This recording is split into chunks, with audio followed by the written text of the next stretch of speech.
반갑습니다, 여러분. 장대인입니다. 자, 시의 암호화폐의 부서에 소송을 집행하던 변호사 조르지 테네이로가 부서 이동 조치를 받았고 변호사에서 사임했습니다. 리플을 압박하던 SEC 암호화폐 부서가 축소가 됐습니다.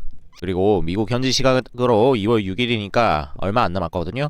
이 SEC의 비공개 미팅이 있을 예정인데 SEC 사이트에서 제가 내용을 좀 봤습니다. 소송권에 대한 해결 방안 과 관련된 논의도 이루어질 것으로 나오고 있습니다. 비공개 미팅에서 현재 SEC와 리플 소송과 관련된 의미 있는 내용이 나온다면 종결과 같은 내용이겠죠. 그러면 리플은 급등할 수밖에 없는 터닝 포인트라고 말씀을 드릴 수 있겠습니다. 최근에 그레이스케일이 미국 SEC에 리플 현물 ETF를 신청했죠. 사실상 이제 ETF 신청사는 블랙록 하나 남은 상태입니다. 블랙록은 좀 더 확실하게 소송 내용을 보고 접근할 것으로 보이는데 확실하게 신청서를 제출한 상태고요. 그레이스케일이 연관된 관계도를 보시면 뒷배에 DCG라는 회사가 자리를 하고 있고 이게 나스닥과도 관련이 되어 있으며 마스터카드, 그다음 티뱅크, HSBC 등 다양한 금융권이랑 연계가 되어 있다는 거 확인할 수 있을 겁니다. 그리고 산하에 이제 그레이스케일을 보유하고 있습니다. 리플사와 JP모건과도 협업을 하고 있기 때문에 관련성을 볼 때 ETF 신청을 안 할 수가 없는 구조라는 거죠. 사업적 내용을 잘 알 가능성이 높기 때문에 그렇습니다. 최근에 리플의 전체적인 추세가 이 상승폭이 추가적으로 좀 제한되는 부분이 있습니다. 그러면서 상승 쐐기형으로 좀 움직이는 모습이 보여지고 RSI 지표 같은 경우는 하단으로 추세가 전환됐기 때문에 사실상 다이버전스가 나온 상태란 말이죠. 추가적인 하락 조정이 좀 가능한 상태 아닌가라고 생각을 할 수 있습니다. 적절한 가격 범위를 좀 생각을 해보면은 우선적으로는 업비트 기준으로 한화 2,800원 전후가 지지점이 될 가능성이 높고요. 그 다음에 2차 지지점을 어디로 볼 수 있냐면 이 시세의 시작점과 고점을 확인하면 될 것 같습니다.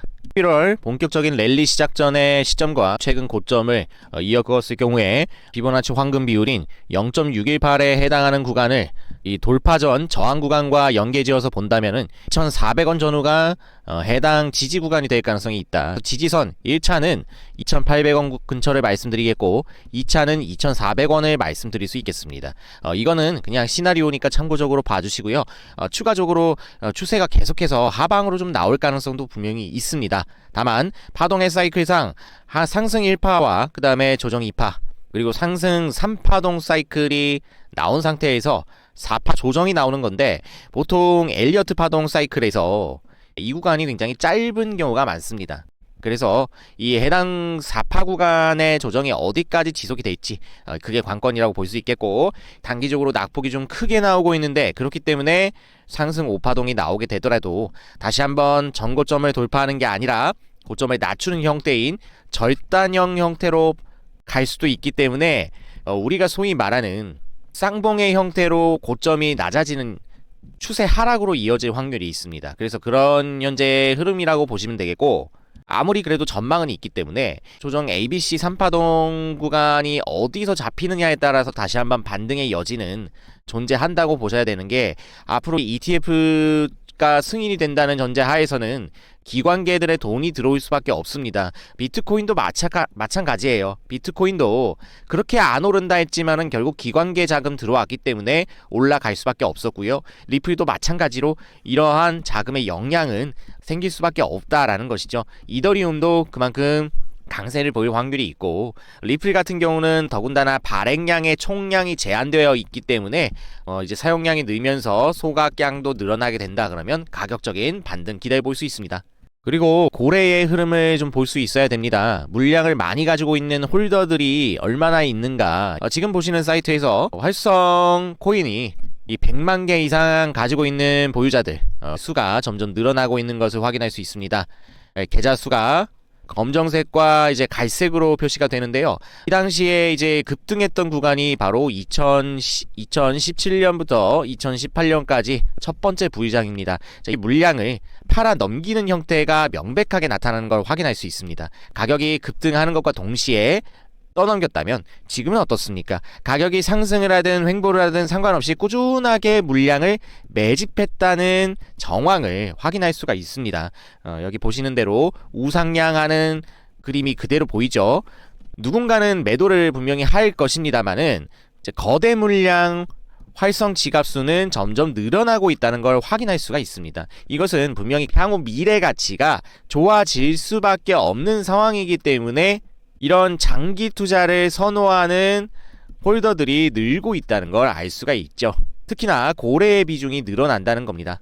가격의 급락이 있었음에도 불구하고 1억 4천 리플에 달하는 물량을 크라켄 거래소에서 익명 지갑으로 송금한 것이 포착됐습니다. 총 3.5억 달러 규모로 우리 돈으로는 4천억이 넘는 규모에 해당하네요. 자, 이렇게 많은 돈을 한꺼번에 개인 지갑으로 이체했다는 건 뭡니까? 자유로운 디파이 지갑에 오랫동안 보관을 해주겠다는 의도인 게 확실한 거죠. 이것은 결국 리플을 장기 보유하겠다라는 의중을 분명히 드러낸다는 겁니다. 그리고 기사에 보시면은 리플이 시장 조작 가능성이 제기되고 있습니다. 특히나 전문가들은 자연스러운 하락이 아니다라고 내용을 밝히고 있는데, 디테일하게 보시면 이 관세 우려가 명분으로 작용을 했다는 거고, 주요 시장 조성자들이 매수 유동성을 의도적으로 제거해 가격을 인위적으로 하락시킨 뒤 저가 매수에 나섰을 가능성을 제기하고 있답니다.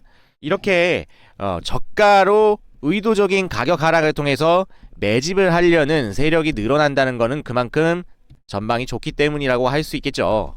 이게 비트코인과 헤더 쪽의 자산에서도 같은 패턴이 나타났다는 거예요. 알고리즘 기반의 이런 시장 조성 전략, 결국에는 비트코인에 따라서 움직이려고 한다는 거고, 세력 물량을 모아가기 위한 작업을 벌이고 있을 확률이 아주 높다. 이렇게 계속해서 리플의 가치가 높아지는 가운데 해결해야 되는 건 바로 트릴레마입니다. 트릴레마에서 3요소는 핵심적으로 확장성과 탈중앙화, 그리고 보안성이 있죠. 이 세 가지 중에서 리플은 확장성이라는 부분과 그 다음에 속도, 보안 등등에서는 어느 정도 우위를 확보하고 있으나 탈중앙화에 대해서 상대적으로 약한 평가를 받았는데, 리플 랩스를 통해서 생태계를 확장하면서 개발자들의 D앱 개발을 D앱 개발을 권장하고 있죠. 이를 통해 극복하고 있고, 그 다음에 사용자가 늘어나면 늘어날수록 접근을 보편적으로 하기 어려워집니다. 결국에는 한정된 자원을 가지고 사용해야 되기 때문에 이런 확장성 측면에서의 개선이 필요하죠. 이거를 위해서 리플사는 디파이 생태계의 확장성 개선을 추진합니다. 이 많은 에코시스템에 이미 벌써 협약된 코인들이 상당히 많이 있지만요, 그뿐만이 아니라 연결하는 이 크로스 체인을 추진하게 되는 겁니다. 리플의 메인넷과 EVM 사이드 체인을 통합하는 크로스 브릿지 핵심 코인이 필요한 상태라는 겁니다. 이더리움 레이어 2에 있는 생태계에 이 많은 코인들을 호환할 수 있게 되는 거고요. EVM과 리플을 연결하는 코인도 자체 생태계로서 상당히 많은 코인들을 호환할 수 있는 체계를 갖추고 있기 때문에 이런 식이라면 어떻습니까? 아까 제가 보여드렸던 리플의 이 에코시스템의 엄청난 코인들과 더불어서 이더리움의 이 많은 코인들, 그리고 브릿지 코인 자체의 생태계들 다 합치면 엄청난 시너지 효과가 날 수밖에 없는 상태라는 겁니다. 그런데 오늘 말씀드리는 이 분산되어 있는 블록체인 생태계를 통합하는 이 핵심 크로스체인 코인이 리플 레저의 프로토콜을 독점으로 사용한다는 게 중요합니다. 단독으로 쓴다는 거예요. 가치가 높아질 수밖에 없는 상황이겠죠.